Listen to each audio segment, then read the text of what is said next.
Phone tapping కేసులో కీలక పరిణామం చోటు చేసుకుంది. వాళ్ళ ఫోన్ ట్యాపింగ్ కేసులో విచారణకు మాజీ ఎమ్మెల్యే నకరికల్ మాజీ ఎమ్మెల్యే చిరుమర్తి లింగయ్య హాజరు కాబోతున్నారు. ఆర్టీవీతో ఎక్స్క్లూజివ్ గా మాట్లాడించే ప్రయత్నం చేద్దాం. చెప్పండి, ఫోన్ ట్యాపింగ్ కేసులో మీకు నోటీసులు అందాయి, ఏమనుకుంటున్నారు? నోటీసులు అందడానికి కారణం ఏంటి? నోటీసులు విట్నెస్ అని చెప్పి అధికారులు ఆ నోటీసు పంపడం 13వ తారీఖు పంపినారు.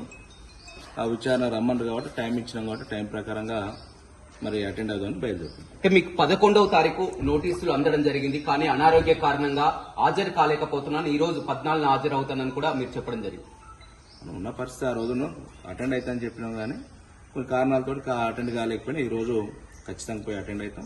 వాళ్ళు ఏమడుతారో దానికి ఆన్సర్ చెప్పే బాధ్యత మాది కాబట్టి ఉన్న వాస్తవాలు చెప్తాం, లేని చెప్పండి చెప్పే పరిస్థితి ఉండదు. ఇది ఒక రాజకీయ కోణంలో జరుగుతుందని మేము భావిస్తున్నాం.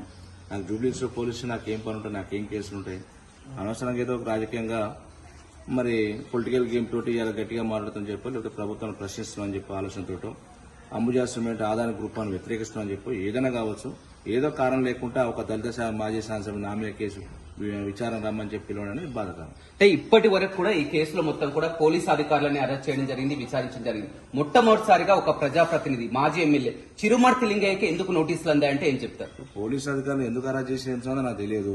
నాకు ఇచ్చిన నోటీస్ ఒక దాంట్లో విట్నెస్ రాండి అని చెప్పారు. దేంట్లో ఉన్న ఇన్సిడెంట్ పూర్తిగా వివరాలు నాకు పోలీసులు చెప్పలేదు.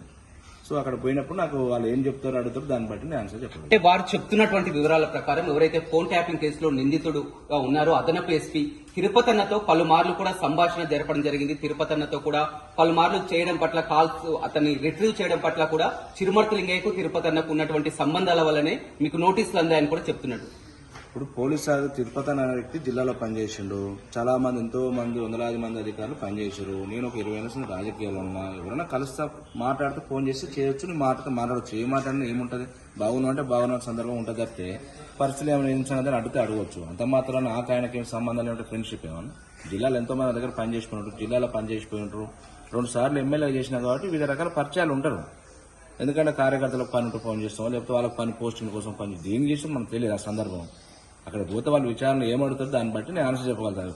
ఊరికే మనం ఏం లేదని చెప్తాం. వాళ్ళు నోటీసు ఒక దాంట్లో విట్నెస్ రాండి సాక్ష్యానికి అని పిలిచేది. దాన్ని బట్టి మరి అక్కడ ఉన్న పరిస్థితులు ఏం చెప్తారో ఏం సంగతి ఉందని చెప్పొస్తాం. మునుగోడు ఉప ఎన్నికల సమయంలో కూడా మీరు కీలకంగా వ్యవహరించారు. డబ్బు రవాణాలో కానీ తిరుపతన్నతో కూడా మాట్లాడడం జరిగింది. అందుకు ఉదాహరణకు కూడా మునుగోడు ఉప ఎన్నికల్లో మొన్న జరిగినటువంటి జనరల్ ఎలక్షన్ లో కూడా ప్రత్యర్థుల ఫోన్ ట్యాపింగ్ కూడా చిరుమర్తి లింగయ్య తిరుపతన్నతో కలిసి చేయించారని కూడా. నేను డీజీని కాదు, ఐజీని కాదు, డీజీపీని కాదు ఫోన్ ట్యాపింగ్ చేస్తానికి. అది డిపార్ట్మెంట్ యంత్రాంగం పనిచేసుకుంటుంది. నాకు మునుగోడు ఎలక్షన్ సంబంధం లేదు, ఫోన్ ట్యాపింగ్ సంబంధం లేదు, డబ్బు ఎవరం సంబంధం లేదు. ఎంత అభూత కల్పన, నాకు సంబంధం లేని విషయం, నాకు తెలియని విషయాన్ని అడగాలని చెప్పడం. రాజకీయ కోణం ఉందనుకుంటున్నారు? 100% రాజకీయ కోణంలో మాకు నోటీస్ ఇచ్చారని నేను భావిస్తున్నా. ఎవరికి లేని విధంగా ఈరోజు నాకు ఒక దళిత మాజీ శాసనసభ్యుడిగా నా మీద కుట్రపూర్తమైన ఆలోచనతో ఇచ్చారనేది ఖచ్చితంగా భావిస్తుంది. ఎందుకంటే ఈరోజు ఆదాని గ్రూపాలను వ్యతిరేకిస్తున్నాం, ప్రభుత్వాన్ని నిలదీస్తున్నాం రైతుల పక్షాన. దాని గురించి ముఖ్యమంత్రి మీద ఘాటుగా మాట్లాడుతున్నట్టు నా మీద కావాలని ఉద్దేశంతో నోటీస్ ఇచ్చారని భావిస్తున్నాను. ఎలా ఎదుర్కోబోతున్నారు? మీ పార్టీ పెద్దలు కూడా మాట్లాడడం జరిగింది. ఎలా ఎదుర్కోబోతున్నారు ఈ కేసు విచారణ? న్యాయస్థానం ఉంటుంది, ఏముంటుంది, మేము పెద్ద తప్పు చేసినాం కాదు. ఇవి వేరే రకమైన కేసులు, వేరే దందాలు మాకు లేవు.